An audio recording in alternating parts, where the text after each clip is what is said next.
এটা কেমন মৃত্যু? হাতমুন লাজিমুন, আবশ্যকীয় একটা বিষয়। এটা এমন এক বিষয়, মৃত্যু এমন এক বিষয়, সে না ধনীকে দেখে, না গরিবকে দেখে, না রাজাকে দেখে, না বাচ্চাকে দেখে, না ফকিরকে দেখে, না মিসকিনকে দেখে, কাউকেই ছাড় দেয় না। কারো সাথে ছাড় দিয়ে কথা নাই। ধনাত্মশীল তার একই অবস্থা, পুরো ঘরে থাকে তারও একই অবস্থা। সুন্দর সুখের জীবন যাপন করতেছে, তাকেও সেই মৃত্যু ঘায়েল করে। অপরজনে সুখের জীবন কাটাচ্ছে, তাকেও সেই মৃত্যু এসে ঘায়েল করে। কেউ এর থেকে রেহাই নেই। কি ছোট কি বড়, কি বৃদ্ধ কি যুবক, কারো সাথে কোনো বাছ বিচার নাই। কখন আসে কেউ জানে না, সময় নিয়ে আসে না।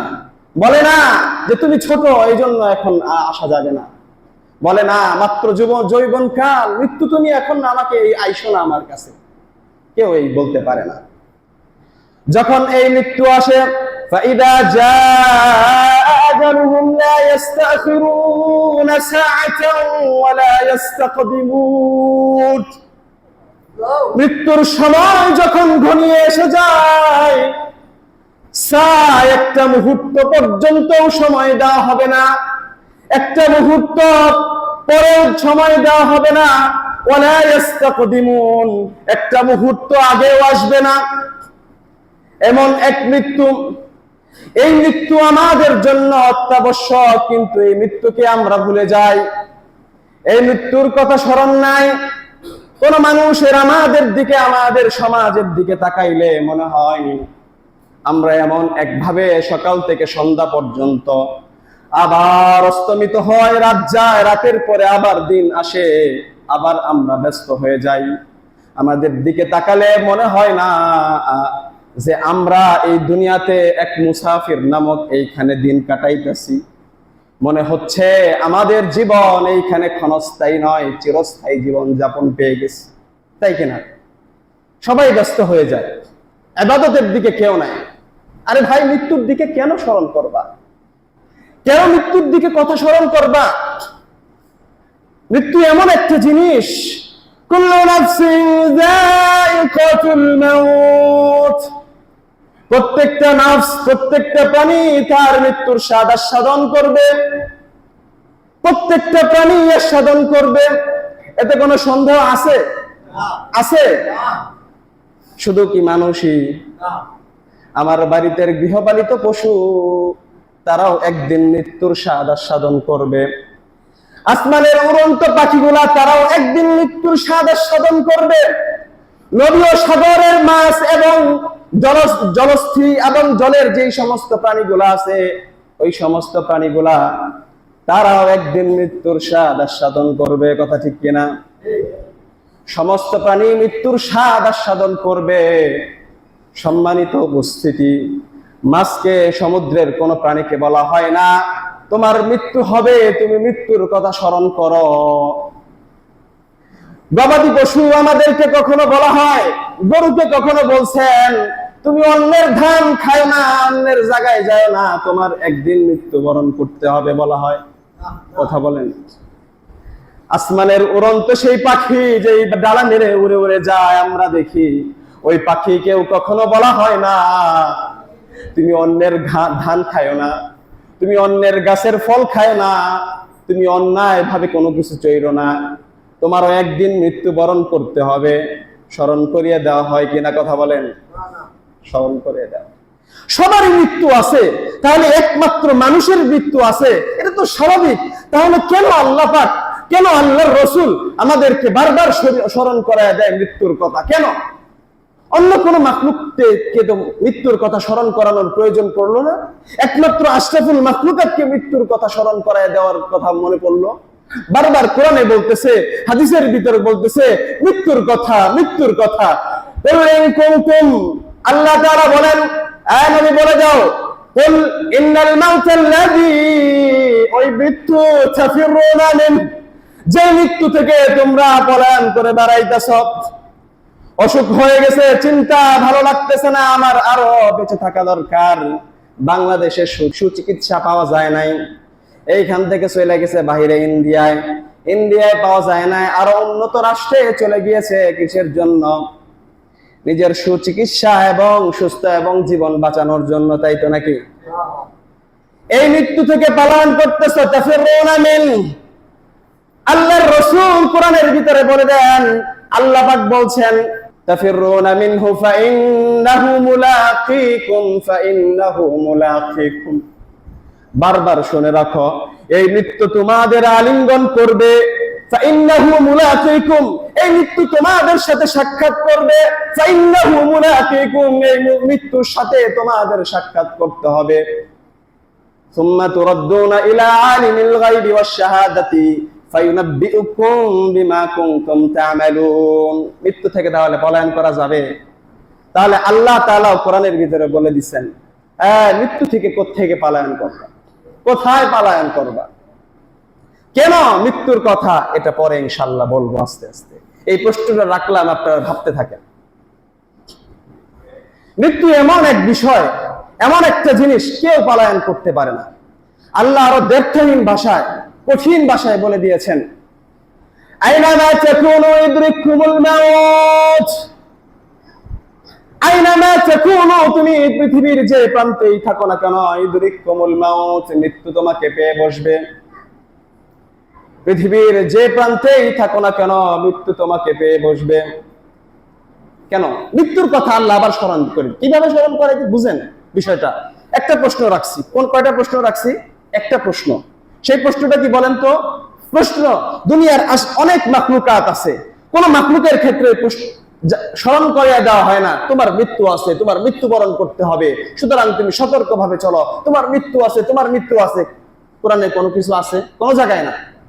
কিন্তু কোরআনের ভিতরে আল্লাহ একবার বলছে, আরেক জায়গায় আল্লাহ পাক এইভাবে বলছে, পৃথিবীর তুমি যে প্রান্তেই থাকো, মৃত্যুর সাথে তোমাকে আলিঙ্গন করতেই হবে। আইনামা তাকুনু ইদরিকুমুল মাউত। শুধু তাই না, ওয়ালাউ কুনতুম ফি বুরুজিন মুশাইয়াদা, যদি আলিশান শক্তিশালী কোন প্রোটেকশন পূর্ণ প্রাসাদের ভিতরেও যদি থাকা হয়, ওই আলিশান প্রাসাদেও তোমাকে মৃত্যুর সাথে সাক্ষাৎ করতে হবে। এই আয়াতের অধীনে একটা ঘটনা আনা হয়েছে, দীর্ঘ একটা ঘটনা। একজন মহিলার যুবক কর্মচারী ছিল। কি ছিল? একজন কর্মচারী। তাহলে তিনি হলেন কর্মচারী, আর যে মহিলা তার সে ম্যাডাম। পরিচয় বুঝতে পারছেন তো? একজন হলো কর্মচারী যুবক, আরেকজন হলো ম্যাডাম। এই ম্যাডামের হলো বাচ্চা পেটে, প্রেগনেন্ট। এরপরে যখন সময় হলো, বাচ্চা যখন প্রসব করলো, বাচ্চা প্রসব করার পর ম্যাডাম তার কর্মচারীরা বলতেছেন, বাহির থেকে আমার জন্য একটু আগুন নিয়ে আসো। এই যুবক যখন আগুন নিয়ে আসার জন্য ঘর থেকে বের হবে, ঘরের দরজায় দণ্ডায়মান অপরিচিত একজন ব্যক্তি দণ্ডায়মান।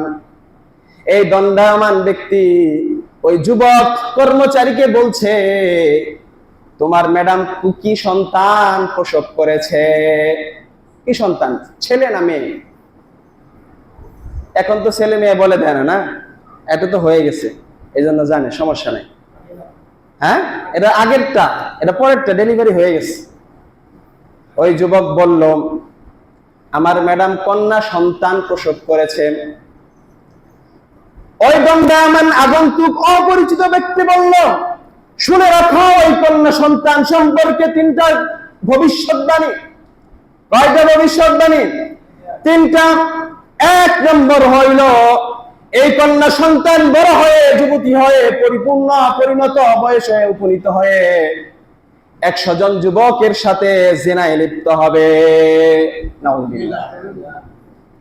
2 নম্বর হইল, এই কন্যা সন্তানকে পরবর্তীতে এই মহিলার যে কর্মচারী আছে, এই কর্মচারী তাকে বিবাহ করবে। 3 নম্বর হলো, এই মহিলার যে মৃত্যু হবে, এই মৃত্যুর কারণ হবে ছোট্ট একটি মাকড়সা। কিসা?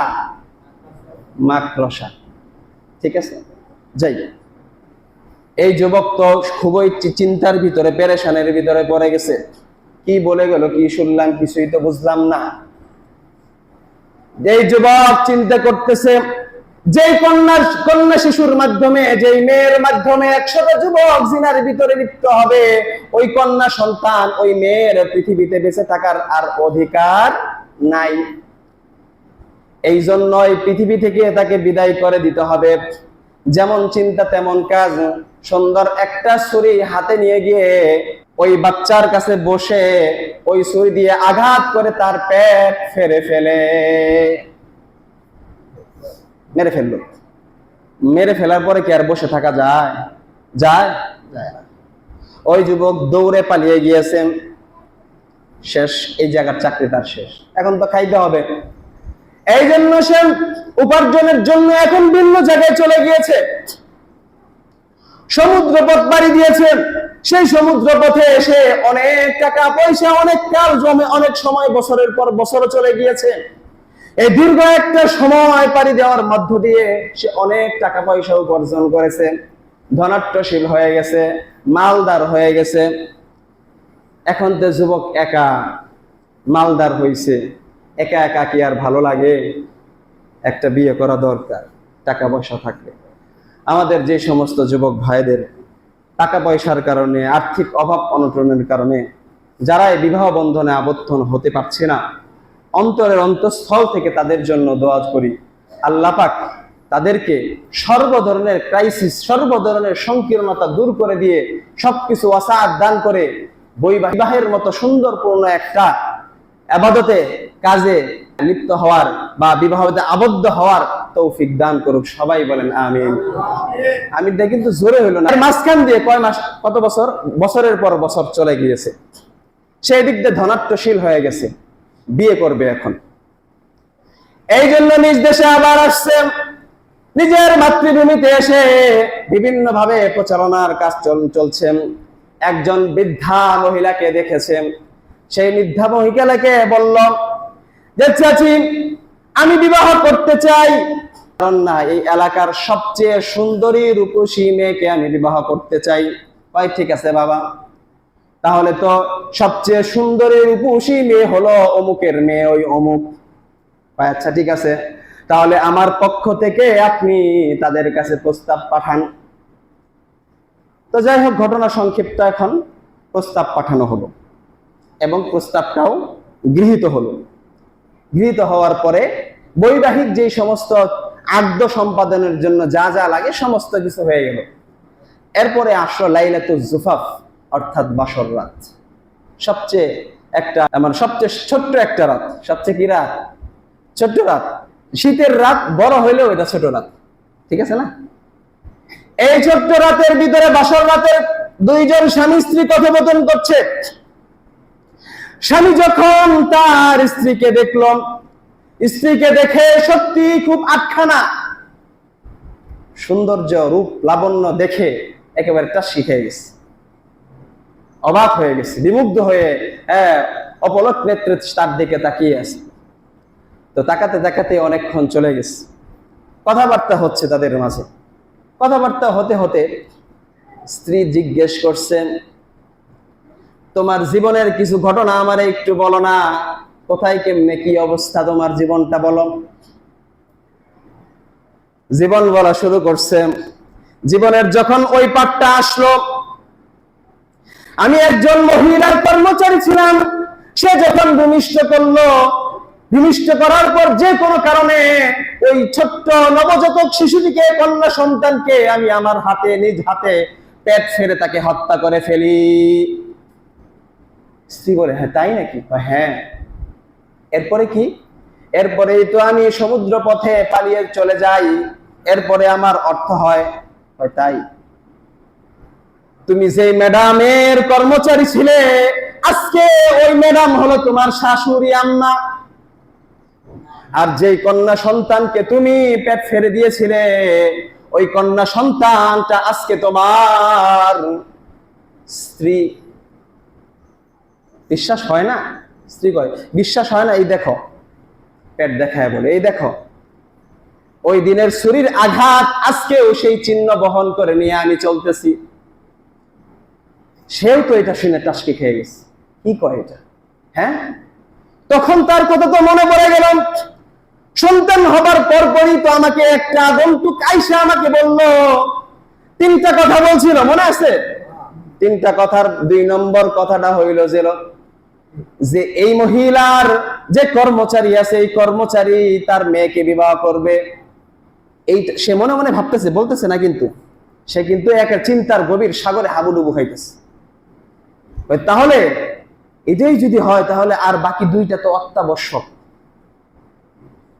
তখন সে বলল, যদি এটাই হয়ে থাকে তাহলে তো আরো 2টা বিষয় অত্যাবশ্যক। কয় সেটা কি আমার? কয় তাহলে অবশ্যই তুমি 100 জন পুরুষের সাথে জিনায় লিপ্ত হয়েছ।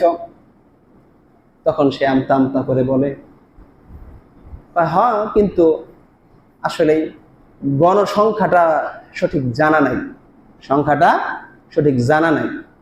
তিনি যুবক বলেন, 100ই হবে, কোনো সন্দেহ নেই। আরেকটা হলো, তোমার যে মৃত্যু হবে এই মৃত্যুর কারণ ছোট্ট একটি মাকড়সা হবে। তাই যাই হোক, এই হলো 3টা ভবিষ্যৎ। তো 2টা ঘটে গেছে, আরেকটা আছে। তো এখন পিছনে যা পিছনে গেছে তা পিছনে চলে গেছে। আমি তোমাকে দেখে মুগ্ধ, তোমার রূপে আমি পাগল হয়ে গিয়েছি। সুতরাং সমস্ত কিছু পিছনে ফেলে আমি তোমার জীবন সঙ্গী হিসেবে তোমাকে সবসময় আমি আমার কাছে রাখতে চাই, থাকতে চাই, দেখতে চাই তোমাকে। এজন্য তোমাকে আমি ভালোবাসি, তুমি আমার পাশে থাকবা। এই জন্য সে কি করলো, সবসময় পরিষ্কার পরিচ্ছন্ন যেন থাকতে পারে, পোকা মাকড় ভাইরাস কোনো যেন না ঢুকতে পারে। এই জন্য আলিশান একটা বালাখানা নির্মাণ করলেন। কে? ওই যুবক। কার জন্য? ওই তার প্রিয়তমা স্ত্রীর জন্য। ওইখানেই তারা সুন্দরভাবে থাকতে লাগলো।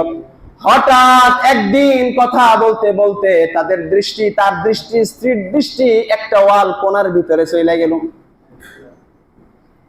তখন দেখতে লাগলো যে একটা মাকড়সা। ওই স্ত্রী বলতেছে, ও হে স্বামী, তুমি কি আমাকে এই মাকড়সার কথাই বলেছিলে যে এই মাকড়সাই আমার মৃত্যুর কারণ হবে? দাঁড়াও, আমি এটার অবস্থা করতেছি। মাকড়সা যখন পেরে দিল, তার স্ত্রী পায়ের আঙ্গুলির যে বুড়া আঙ্গুলি আছে, এই বুড়া আঙ্গুলি দিয়ে দলে পিষে একেবারে গলায় ফেলেছে, শেষ করে ফেলেছে, পিষ্ট করে ফেলেছে। ওই মাকড়সার রস বা কষ, রক্ত যেটাই বলেন, এই কষটা তার পায়ের ভিতরে রয়ে গেল। এই রয়ে যাওয়ার পর এইখান থেকে ব্যাকটেরিয়া, এইখান থেকে ভাইরাস সৃষ্টি হলো। এই ভাইরাসে কিছুক্ষণের ভিতরে তার পা পুরা শরীর কালো হয়ে সে মৃত্যুর মুখে পতিত হয়ে গেল। সম্মানিত উপস্থিতি, এই ঘটনার ভিতরে কি বোঝাইতে চাইতেছে? একটা তো এটা মেসেজ যে আল্লাহ পাক আইনামা তাকুনু ইদরিকুমুল মাউত ওয়ালাউ কুনতুম ফি বুরুজিম মুশাইয়াদা। যারা প্রোটেকশন পূর্ণ তুমি আলিশান প্রাসাদ বানাও না কেন, তোমার বিজ্ঞান যত উন্নতই হোক না কেন, বিজ্ঞানের প্রযুক্তির মাধ্যমে আকাশচুম্বী হোক না কেন, তুমি যতই শক্তিশালী হোক না কেন, শক্তিশালী হইতে হইতে তুমি দেশের না পুরো পৃথিবীর সুপার পাওয়ার হয়ে যাও না কেন, এরপরেও তোমার এই মৃত্যুর সাথে সাক্ষাৎ করতেই হবে। নাকি কোনো সন্দেহ আছে? তাহলে এই যে এই ঘটনা এমন একটা বিষয়, তাকে করা হয়েছিল কিন্তু সে মৃত্যুর হাত থেকে বাঁচতে পারে নাই। আমাদের অনেক সেফটিপূর্ণ, যতই সেফটিপূর্ণ আমরা বানাই না কেন, আইসিইউর চেয়ে যদি আরো আধুনিক প্রযুক্তির মাধ্যমে যেখানে ভাইরাস ঢুকতে গেলে ভাইরাস ভ্যানিশ হয়ে যায়, এইরকম যদি ঘর নির্মাণ করানো, কক্ষ নির্মাণ করা হয়, তবুও মৃত্যুর সাথে আমার, আপনার, তোমার, তাদের সকলের সাক্ষাৎ করতে হবে কি হবে না? সন্দেহ করে গেছে মনে হবে না? হবে। আরেকটি বিষয়, এইদিকে যুবক প্রথমে তাকে চাইছিল মারতে, পরে প্রিয়তম হয়ে তাকে বাঁচাইতে চাইছিল। প্রথমে মারতে চাইছিল কিন্তু মারতে পারে নাই। ওই তার মা কি করছে, সঙ্গে সঙ্গে হাসপাতালেও নিয়ে যাইতে হয় নাই, তার মাই তাকে সুই দিয়া সেলাই করে দিছে। এরপরে বাঁচায় রাখছেন কে? রাখছে কে? রাখে আল্লাহ, মারে কে? এই বলে কথা। আর শেষে মারতেছে আল্লাহ, ধৈর্য রাখবে কে? এই হলো বিষয়। এই জন্য হায়াত এমন একটা বিষয়, হায়াতের পরে মৃত্যু কখন এসে ভাই কেউ বলতে পারি না। বলতে পারি? কেউ বলতে পারি না। ইয়ামাউতুস সালিহুন, এমন একটা বিষয়, সুতরাং আমাদের কনসেপ্টে ধারণ রাখতে হবে মৃত্যু এমন একটা বিষয়, অবশ্যই অবশ্যই আমাদের মৃত্যুবরণ করতে হবে। ওমাল হায়াতুদ দুনিয়া ইল্লা মাতাউল গুরুর, যে দুনিয়াতে আমরা থাকতেছি এটা চিরস্থায়ী না, এটা হলো যা দেখি সমস্ত ধোঁকার আসবাব। সুতরাং আমাদের মনের ভিতরে রাখতে হবে আমার মারা যেতে হবে, মৃত্যু আমার বরণ করতে হবে যে কোনো সময়, যে কোনো সময়। মনে রাখতে হবে কি আমার জীবনটা সীমিত, নির্ধারিত এক সময়ের সাথে সীমিত। যখন নির্ধারিত সময় এসে পড়বে, লা ইস্তাখিরুনা ওয়া লা ইস্তাকদিমুন, একটা মুহূর্ত এদিকে হবে না সেদিকে হবে না।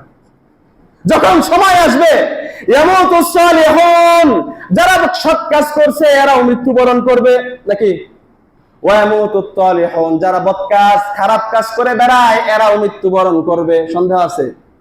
ইয়ামুতুল মুজাহিদুন, যারা আল্লাহর রাস্তায় জিহাদের জন্য বের হয়েছে এরাও মৃত্যুবরণ করবে। ওয়া ইয়ামুতুল কাঈদুন, যারা কাপুরুষতাবশত মৃত্যুর ভয়ে আল্লাহর রাস্তায় জিহাদের জন্য যায় নাই এরাও ঘরে বসে বসে মৃত্যুবরণ করবে। করবে কিনা? আপনি কুড়ে ঘরে আছেন, কুড়ে ঘরের ব্যক্তিটা, আমি যেমন কুড়ে ঘরে থেকে মৃত্যুবরণ করি, আর ওই ব্যক্তি আলিশান প্রাসাদে যে থাকে ওই প্রাসাদে থাকা ব্যক্তিটাও মৃত্যুবরণ করতে হবে। শুধু কি একটু সময়ের অপেক্ষা, একটু কি সময়ের অপেক্ষা। এজন্য মৃত্যুকে আমাদের বেশি বেশি স্মরণ করতে হবে। আসেন এবার মৃত্যুকে কেন স্মরণ করি প্রশ্নের উত্তরে যাই। সমস্ত মাখলুকাত তো কি কোনো মৃত্যুর কোনো কথা নাই, তাহলে আমরা কেন মৃত্যুর কথা স্মরণ করাই? আল্লাহ কেন বারবার স্মরণ করায় দেয়? ফায়ুনাব্বিউকুম বিমা কুনতুম তা'মালুন, তোমরা যে যা যা কাজ করেছো সমস্ত কর্মকাণ্ড সম্পর্কে মৃত্যুর পর তোমাদেরকে জানান দেওয়া হবে। সমস্ত কাজ, কুল্লু নাফসিন যায়িকাতুল মাউত, একই আয়াতে এরপরেই বলছে প্রত্যেকটা নফস মৃত্যুবরণ করবে। কিন্তু মানুষের মৃত্যু আর অন্য মাখলুকাতের মৃত্যু পার্থক্য। মানুষের অন্য মাখলুকাতের মৃত্যু হলো প্রকৃতপক্ষেই এটা মৃত্যু, এরপরে আর কোনো জীবন নাই, এরপরে আর কোনো জিন্দেগি নাই। কিন্তু মানুষের মৃত্যু, এই মৃত্যুর অপর নাম আরেকটা আছে, সেটার নাম হইল ইন্তেকাল। সেটার নাম কি? ইন্তেকাল, স্থানান্তর। মৃত্যু না, স্থানান্তর।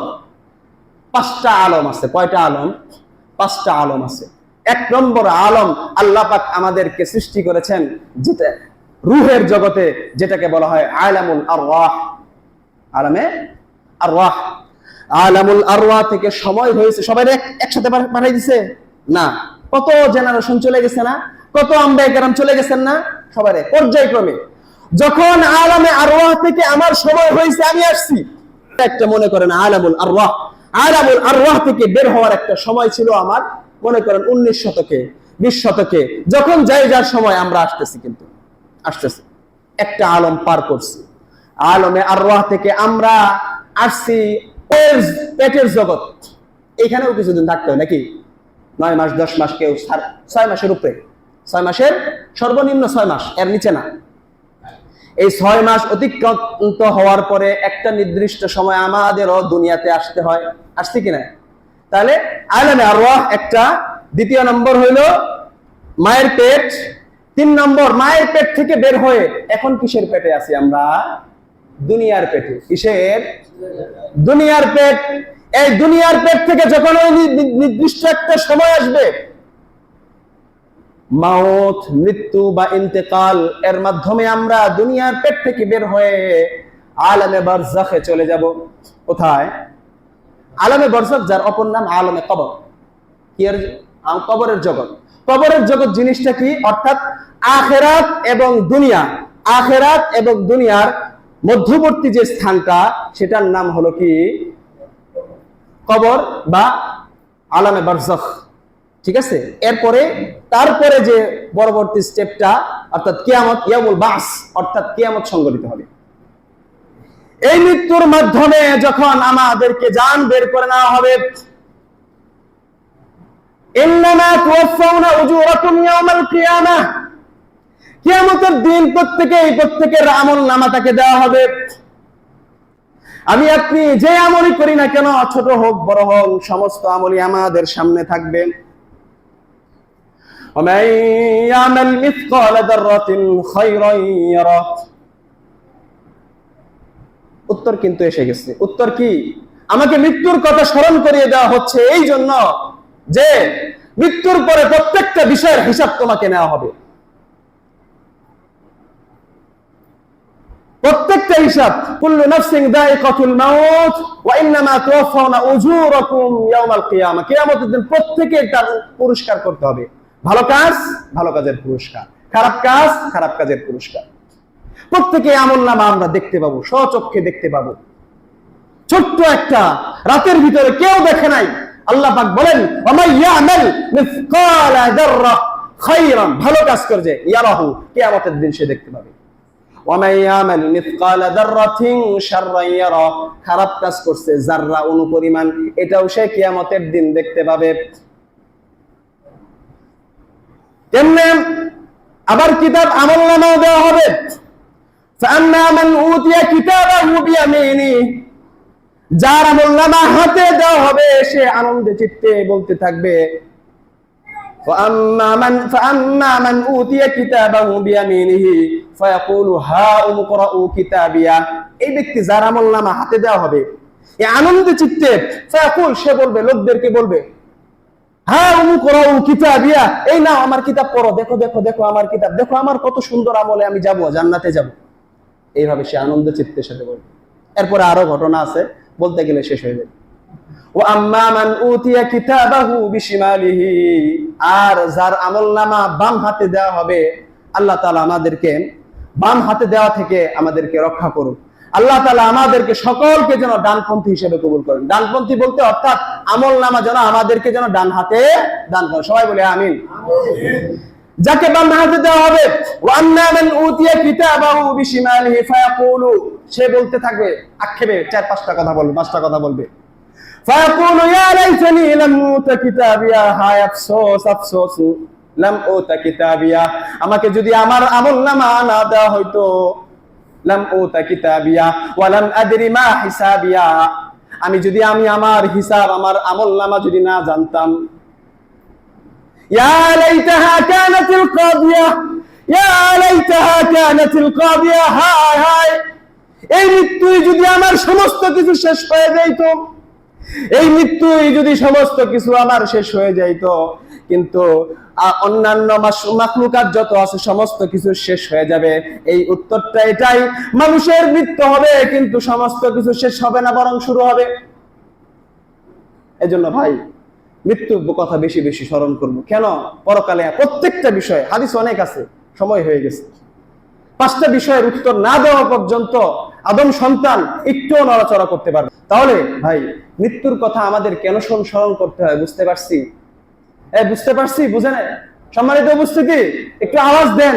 বুঝতে পারছি আমরা? মাছ কেন স্মরণ করে না? কুকুর কেন তার মৃত্যুর কথা স্মরণ করে না? অন্যান্য পাখি পশু, জঙ্গলের পশু পাখিরা, সমুদ্রের মাছ, অন্যান্যরা কেন মৃত্যুর কথা স্মরণ করে না? আর আমরা কেন মৃত্যুর কথা স্মরণ করি? বুঝতে পারছি তো? কারণ আমাদের হিসাব নেওয়া হবে, আমাদের হিসাবের কাঠগড়ায় দাঁড়ানো হবে, প্রত্যেকটা সময় সম্পর্কে আমাদের হিসাব দিতে হবে। এই জন্য আমরা কিভাবে চলছি, কিভাবে দিচ্ছি, কার সাথে কিভাবে আচরণ করছি, সমস্ত কিছু রেকর্ড জমিন সাক্ষী দিবে। জমিন কথা হবে, জমিন কথা বলবে। আপনার হাত আপনার বিরুদ্ধে কথা বলবে। হাত দিয়ে 2 নম্বরই করছেন, আরেকজনের উপরে হাত উঠাইছেন, জবান দিয়ে গালি করছেন, এই জবান আপনার বিরুদ্ধে কথা বলবে। পা দিয়ে আরেকজনের বিরুদ্ধে অন্যায় ভাবে চলছেন, এই পা আপনার বিরুদ্ধে কথা বলবে। এই জন্য এই সমস্ত প্রত্যেকটা বিষয় আমাদের সমাজে, আমাদের আচরণ, ব্যবহার, চলাফেরা দেখলে বোঝা যায় যে আমরা মৃত্যুর যাত্রী, আমরা মৃত্যুর গাড়িতে আসি। দিন যায়, সেকেন্ড যায়, সময় যায়, আমরা যে মৃত্যুর দিকে ধাবিত হচ্ছি, কবরের দিকে ধাবিত হচ্ছি, বোঝা যায় না। উন্নতি উন্নতি উন্নতি উন্নতি। এই জন্য লা তাগফিলু আন হাকিকাতিল কুবরা, অচরম বাস্তবতা থেকে কখনোই তোমরা উদাসীন হয়েও না, গাফিল হয়ে যাও না।